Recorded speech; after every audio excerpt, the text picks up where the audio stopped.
मैं आपका reasoning faculty Praveen Kumar YouTube channel KB campus में आपका स्वागत करता हूं। दोस्तों, अब एक टॉपिक की शुरुआत होगी आज और मैं आपका रीजनिंग फैकल्टी हूं। तो सबसे पहले आप जिस सब्जेक्ट की पढ़ाई करने जा रहे हैं, टॉपिक की पढ़ाई करने जा रहे हैं, उस टॉपिक के बारे में जानना बहुत ही ज़रूरी है। तो सबसे पहले जो रीजनिंग लिखा हुआ है, रीजनिंग क्या है, इसकी आवश्यकता आपके लाइफ में क्यों पड़ी, कॉम्पिटेटिव एग्जाम में क्यों पड़ी, तो आपको ये सारा चीज़ पहले समझना पड़ेगा। तो सबसे पहले रीजनिंग के बारे में हम समझते हैं कि रीजनिंग क्या होता है और इसको कैसे बांटा गया है, इसके क्लासिफिकेशन का कैसे किया गया है, तोड़ा कैसे गया है और फिर इसको कैसे कैसे पढ़ना होता है, सारा चीज़ सिलेबस के साथ हम देखेंगे और फिर आगे आपकी सारी पढ़ाई यहीं से कंप्लीट होगी। तो देखो, रीजनिंग को समझने के लिए सबसे पहले हर चीज़ के अंदर कुछ वर्ड ऐसे छिपे होते हैं जो उसको क्या करते हैं, डिफाइन करते हैं। जैसे मान लो कि मैं एक सेंटेंस लिखता हूँ इम्पॉसिबल, तो आप लोग बहुत सारे लोग इसको क्या कहते हैं कि इम्पॉसिबल कहता है कि आई एम पॉसिबल, यानी इम्पॉसिबल के अंदर ही इसका मीनिंग छुपा हुआ है, बस उसको समझना है। तो इम्पॉसिबल को जैसे आप कहते हैं आई एम पॉसिबल, उसी तरह रीजनिंग के अंदर भी कुछ छुपा हुआ है जो आपको रीजनिंग को डिफाइन कर देगा कि रीजनिंग क्या होता है। जैसे रीजनिंग के अंदर छुपा हुआ है रीजन, रीजन का मतलब क्या होता है, कारण, और हिंदी में इसको लिखा हुआ है तर्क। यानी रीजनिंग के बारे में कोई आपसे कुछ पूछता है कि रीजनिंग क्या होता है, तो आप उसको एक लाइन में जवाब दे सकते हैं, कारणों को सही तरीके से स्पष्ट करना। यानी कभी भी रीजनिंग की जरूरत कहाँ पड़ती है, तर्क वितर्क यानी डिबेट। कारणों को, जो भी कारण हो, सही तरीके से किसी कारण को स्पष्ट कर देते हैं, समझा देते हैं, उसको अपने तर्क को मजबूत पेश कर देते हैं, तो क्या कहलाता है, रीजनिंग का पार्ट कहलाता है। कैसे, अब देखो ये रीजन कहाँ आपको काम आ रहा है। मान लो कि आपने 10th और 12th की पढ़ाई कर ली और फिर आप पापा के पास गए और आपने अपने पापा से कहा कि मुझे दिल्ली पढ़ाई करने जाना है, कॉम्पिटेटिव की पढ़ाई करने दिल्ली जाना है। तो सपोज कि आपके पापा पूछेंगे जरूर कि आप दिल्ली क्यों जाना चाहते हैं, कंपटीशन की पढ़ाई के लिए दिल्ली क्यों जाना चाहते हैं। तो अगर आपने पापा से ये कहा क्योंकि मेरे दोस्त जा रहे हैं इसलिए मैं भी जाना चाहता हूँ, तो क्या आपका ये तर्क जो होगा, ये कारण जो होगा, क्या आपका मजबूत है? क्या आपने अपने कारणों को सही तरीके से स्पष्ट किया है? नहीं किया है, क्योंकि ये तर्क आपका मजबूत नहीं हुआ। आपके दोस्त जा रहे हैं इसलिए भी मैं दिल्ली जाऊंगा, ये कारण आपका सही नहीं हुआ। आपका कारण सही कब होता, जब आप ये कहते कि यहाँ से बेटर पढ़ाई दिल्ली होती है, मुंबई होती है, इसलिए मैं वहाँ जाना चाहता हूँ, तो पापा उससे विचार कर सकते थे। इसलिए कहा जाता है कि कभी भी कोई भी काम हो, आपको जब रीजन कोई आएगा उसको किसके सामने स्पष्ट जितना अच्छे से आप करेंगे, आपकी तर्क शक्ति, बुद्धि क्षमता उतनी ही अच्छी आपकी मानी जाती है। तो जो भी आपसे पूछा है कि रीजनिंग क्या कहलाता है बताओ, तो आप उसको एक लाइन में कह सकते हैं कि कारणों को, तर्कों को सही तरीके से किसी के सामने स्पष्ट करना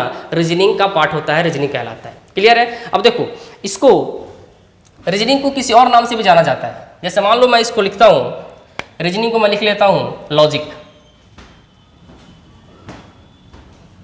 तो आप अगर रीजनिंग को लॉजिक भी कहते हैं तो कोई गलत आप बात नहीं कह रहे हैं, क्योंकि सारा चीज लॉजिक के डिपेंड पे चलता है। तो रीजनिंग को आप लॉजिक के नाम से भी जान सकते हैं, या फिर हम इसको एक और नाम दे सकते हैं, हम कह सकते हैं डिसीजन मेकिंग, अर्थात निर्णय लेने की क्षमता, निर्णय लेने की क्षमता। अर्थात रीजनिंग को हम क्या कह सकते हैं, डिसीजन मेकिंग भी कह सकते हैं। सिंपल सी बात है, मैं एग्जांपल के थ्रू समझा रहा हूँ, आप समझना। कभी ऐसा कुछ होता है, मैटर फंसता है, जैसे मान लो क्रिकेट का मैच चल रहा है, सारे दोस्त क्रिकेट मैच खेल रहे हैं। कभी ऐसा मौका आता है जब आप खुद बोलते हैं कि भाई ऐसे काम नहीं चलेगा, हमें कुछ अलग तरीके से सोचना पड़ेगा। मान लो कि ऐसा कोई बैट्समैन है जो आपके मैच को लगातार हराता जा रहा है, रन बनाता जा रहा है और टीम आपकी हारती जा रही है, तो आप ऑब्वियसली इस चीज़ को सोचते हैं कि कुछ ऐसा अलग करना पड़ेगा जो ये बैट्समैन आउट हो जाए और हम मैच जीत जाए। तो जो आप अलग करने के बारे में सोचते हैं, कुछ डिफरेंस सोचने के बारे में सोचते हैं, उसकी क्या कहते हैं, हम लॉजिक कहते हैं। क्लियर है? अच्छा, डिसीजन मेकिंग क्या होता है, निर्णय लेने की क्षमता क्या होती है। मान लो कि 10th 12th तक यानी एकेडमिक पढ़ाई जब आप करते हैं तो आप किसी के अंडर में रहते हैं। अंडर का मतलब, सपोज आप अपने पापा के अंडर में रहते हैं, पापा आपके कहेंगे कि इस स्कूल में पढ़ना है, आपके पापा कहेंगे कि आपको यहाँ जाना है, उसके बाद वहाँ जाना है, तो आपको डिसीजन खुद से आप बहुत कम लेते हैं उस समय तक। लेकिन जैसे ही आप +2 पास करते हैं, आप जब +2 10th पास करने के बाद घर से बाहर निकलते हैं, तो हर जगह आपके पापा आपके पीछे नहीं रहेंगे, वहाँ आपको खुद से कुछ डिसीजन लेना होगा कि मैं किस कोचिंग में पढ़ूँ। सपोज कर लो कि 12 के बाद आप कॉम्पिटेटिव एग्जाम करने की तैयारी के लिए आगे निकले, तो कॉम्पिटेटिव एग्जाम की तैयारी करने के लिए जब आप निकले तो आप किस कोचिंग में पढ़ें, किस कोचिंग में आप जाके एडमिशन लें, किस एरिया में आप रहेंगे, यानी आपकी सारी व्यवस्था कौन करना है, आपको खुद से करना है। आपके पापा वहाँ नहीं जाएंगे, तो वहाँ से धीरे धीरे आपकी डिसीजन जो लेने की शक्ति है वो बढ़ती जाती है। क्लियर है? अब देखो, यहीं पे एक सवाल उठता है कि अगर एकेडमिक पढ़ाई में 1 to 10th हो या फिर 12 हो या फिर ग्रेजुएशन हो, यानी पूरी एकेडमिक पढ़ाई जो आप करते हैं इसमें कहीं भी आपको रीजनिंग की आवश्यकता नहीं पड़ती है, तो फिर आखिर रीजनिंग की आवश्यकता कॉम्पिटिटिव एग्जाम में क्यों पड़ती है? सिंपल सी बात है, रीजनिंग की आवश्यकता प्रतियोगिता परीक्षा में क्यों पड़ती है? तो प्रतियोगिता परीक्षा में रीजनिंग की आवश्यकता इसलिए पड़ती है क्योंकि आप कल हो के मान लो किसी बैंक के कर्मचारी बने, मान लो बैंक क्लर्क बन गए या फिर बैंक पीओ बन गए या फिर मान लो इनकम टैक्स ऑफिसर बन गए, यार कुछ भी नौकरी लेने के बाद आप कुछ भी बन सकते हैं। तो ये सारा पोस्ट आपको मिलने के बाद आपको कुछ डिसीजन लेना होता है। सपोज मान लो कि मैं एक इंटरव्यू देने गया, इंटरव्यू में जब मैं बैठा था तो मुझसे इंटरव्यूअर ने कुछ सवाल पूछे। सवाल कैसा था, ध्यान से सुनना, बहुत ही इंपॉर्टेंट सवाल था, क्योंकि आपका इंटरव्यू जो होता है वो क्या होता है, just like a check your common sense, यानी कॉमन सेंस आपका चेक होता है। तो इंटरव्यूअर मुझसे क्या पूछा, उसने कहा कि अगर आप बैंक के कर्मचारी हैं और आप काउंटर पे बैठ के पैसा जमा कर रहे हैं, लंबी सी लाइन लगी हुई है, तो उस लाइन में आपको हर लाइन को फॉलो करके पैसे को लेना होता है। मान लो एक ऐसा आता है बदतमीज इंसान आता है जो लाइन को तोड़ के आगे आके खड़ा हो जाता है। ये आपके साथ भी घटनाएं होती हैं, मेरे साथ भी होती हैं। लेकिन इंटरव्यूअर ने मुझसे सवाल पूछा कि अगर कोई आदमी लाइन को तोड़ के आपके पास आता है और आपसे कहता है कि नहीं मुझे पैसा पहले जमा करना है, तो आपका डिसीजन क्या होगा? वो क्या कर रहा था, वो मेरा कॉमन सेंस चेक कर रहा था, यानी मैं कैसा आदमी हूँ, एग्रेसिव हो जाऊँगा या फिर आराम से उस चीज़ को डील करूँगा, क्योंकि अगर आप बैंक में कर्मचारी हैं तो हर चीज़ को डील तो आप ही को करना है। तो वो सवाल मुझसे पूछा जा रहा था, तो मैंने उनसे कहा था कि मैं उस आदमी को पहले समझाऊंगा। तो इंटरव्यूअर ने मुझसे फिर क्रॉस क्वेश्चन पूछा, इंटरव्यूअर ने मुझसे फिर ये पूछा कि अगर वो इंसान इतना ही समझदार होता तो आगे लाइन तोड़ के नहीं आता, अब आप बताओ मुझे क्या करोगे? तो मैंने कहा कि मैं आगे वाले आदमी को समझाऊंगा कि भैया इनके चलते सबको डिस्टर्ब हो रहा है, आप उनका पैसा जमा हो जाने दीजिए, फिर आप अपना जमा कर लीजिएगा। तो फिर इंटरव्यूअर मुझसे क्रॉस क्वेश्चन पूछता है कि नहीं, सामने जो आदमी खड़ा है वो पिछले 1 घंटे से लाइन में चल के आ रहा है, वो इस बात को क्यों मानेगा?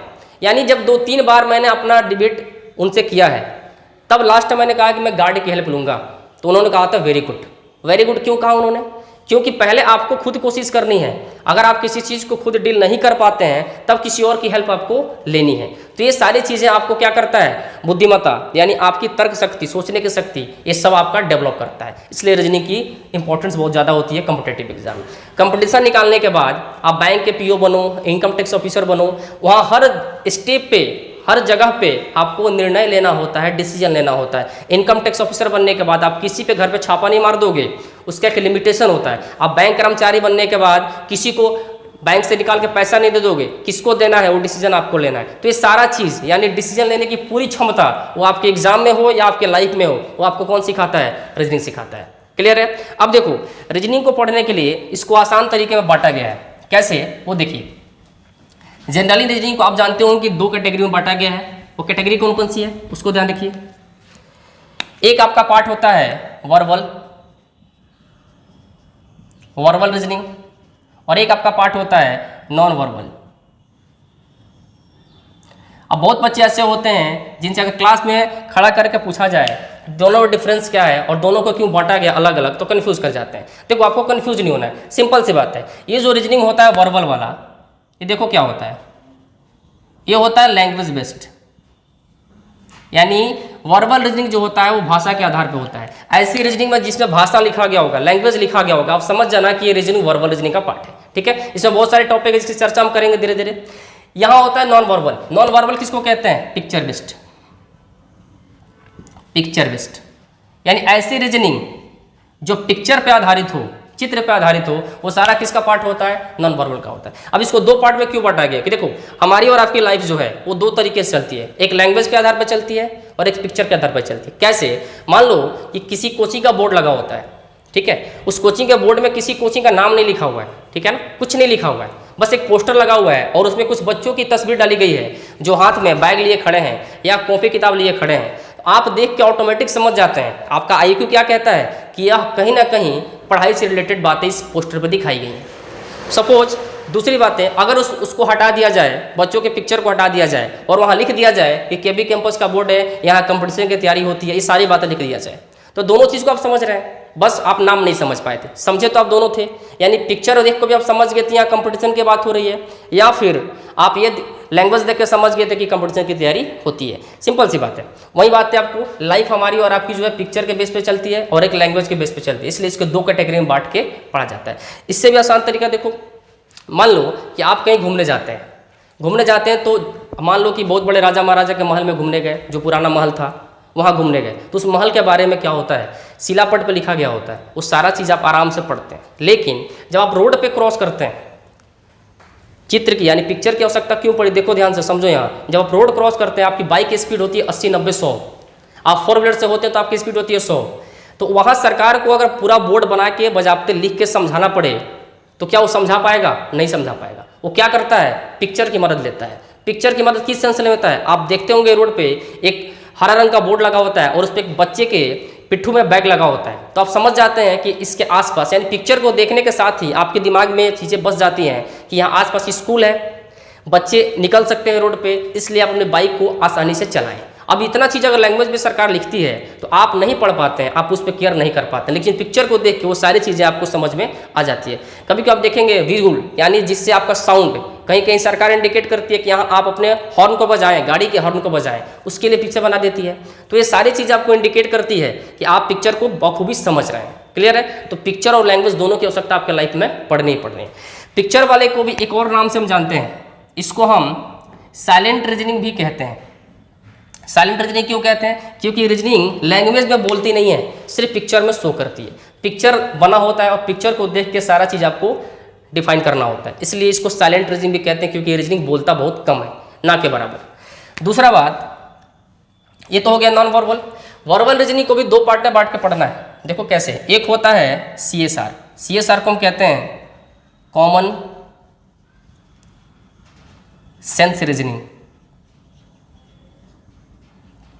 और एक रीजनिंग आपका होता है AR प्लस LR, यानी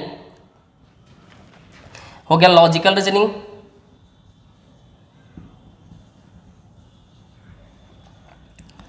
और इसको एडवांस रीजनिंग भी कह सकते हैं, जो बैंक में ज़्यादा पूछा जाता है।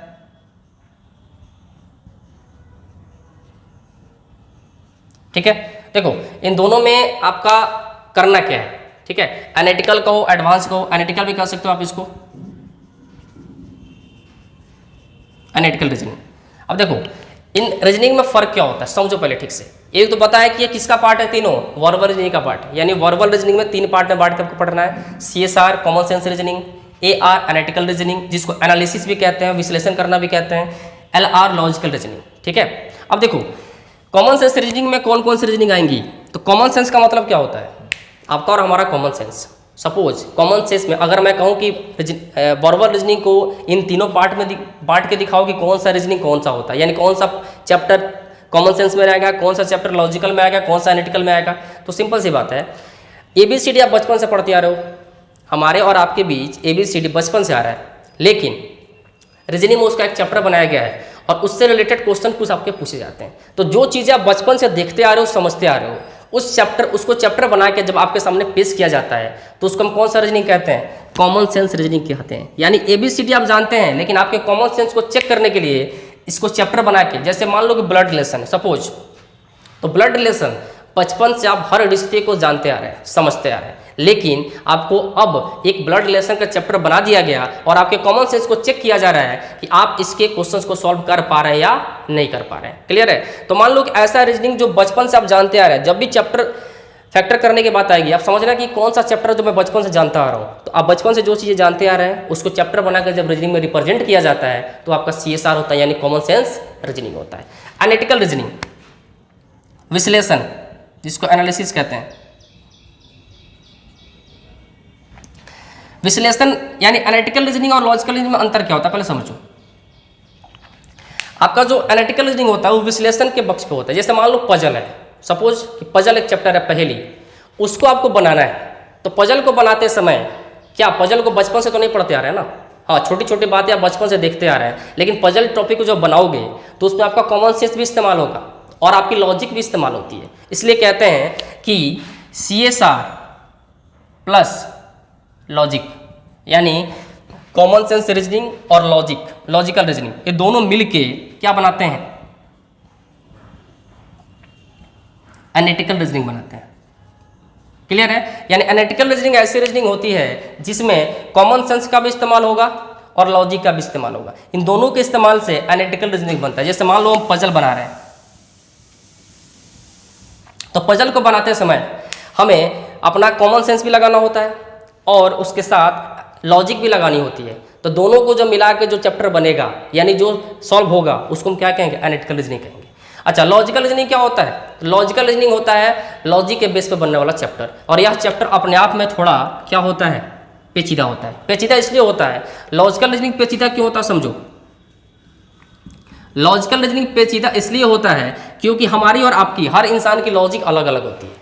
अलग अलग लॉजिक होने के बेस पे ही हमारा आंसर भी अलग अलग आने लगता है। मान लो कि CSR का चैप्टर है, मान लो कि हमें पता है कि A से लेकर Z तक 26 अल्फाबेट होते हैं। जो भी क्वेश्चन पूछेगा इसी के अंदर पूछेगा। मान लो कि पूछ रहा है कि लेफ्ट से M का स्थान कौन सी जगह पे होगा, तो मान लो आप कहते हैं कि सर 13 स्थान पे होगा। सपोज मान लो आप कहते हैं 13 स्थान पे होगा, तो 13 आंसर आपका भी आएगा, मेरा भी आएगा। लेकिन लॉजिकल इतनी दिक्कत किस लिए होती है? मान लो कि एक स्टेटमेंट डाल दिया, स्टेटमेंट और कंक्लूजन के बेस पे आता है। स्टेटमेंट डाल दिया कि कश्मीर में जो 370 धारा हटाई गई थी उसके बिहाफ में आपकी और हमारी सोच क्या एक हो सकती है? नहीं हो सकती है। यानी हमारी लॉजिक अलग और आपकी लॉजिक अलग और उनकी लॉजिक अलग, सबकी लॉजिक अलग अलग बटी हुई है। इसलिए जो परफेक्ट लॉजिक होता है उसी को फॉलो करके आंसर दिया जाता है। तो लॉजिकल रीजनिंग अपने आप में थोड़ा पेचीदा इसलिए होता है कि हर इंसान की लॉजिक अलग अलग होती है। क्लियर है? फिर से एक बार देख लीजिए। नॉन वर्बल पिक्चर वाला रीजनिंग हो गया, वर्बल हो गया आपका CSR common sense reasoning, analytical reasoning और लॉजिकल रीजनिंग। 3 पार्ट हो गया। कॉमन सेंस रीजनिंग ऐसी रीजनिंग कहलाएगी जो बचपन से आप जानते आ रहे हैं और उसको चैप्टर बना के आपके सामने पेश किया जाता है, जो सिर्फ आपका कॉमन सेंस चेक करता है। एनालिटिकल रीजनिंग होता है जो कॉमन सेंस और लॉजिक के बेस पे बनता है, यानी पजल मान लो, एक चैप्टर ले लेता हूँ मैं। लॉजिकल रीजनिंग क्या होता है? जो लॉजिक के आधार पर चलता है, यानी यहाँ कोई फॉर्मूला ट्रिक काम नहीं करता, सिर्फ और सिर्फ लॉजिक काम करती है। हर इंसान की लॉजिक अलग अलग होती है, इसलिए थोड़ा पेचीदा बनता है। लेकिन आपको अपने लॉजिक को इतना फ्रेश रखना है, क्लियर रखना है कि कोई भी आंसर आपका गलत ना हो। क्लियर है? कभी कभी मान लो सिलेबस में दे देता है GMA, तो आपको टेंशन नहीं लेना। GMA क्या होता है? इसको हम कहते हैं general mental ability. General mental ability, general mental ability में क्या क्या आता है? तो CSR आता है, यानी कॉमन सेंस रीजनिंग आता है, और नॉन वर्बल आता है। नॉन वर्बल आता है, इसी को हम कहते हैं GMA। तो कंफ्यूज नहीं होना है। जब एडवांस रीजनिंग की बात होगी तो एडवांस लेवल रीजनिंग में कौन कौन सा आएगा? AR और LR आ जाएगा, जो बैंकिंग का सेक्शन है। बैंकिंग का सेक्शन इसमें से ही आता है, लेकिन मैक्सिमम क्वेश्चन बैंकिंग में इससे पूछे जाते हैं। क्लियर है?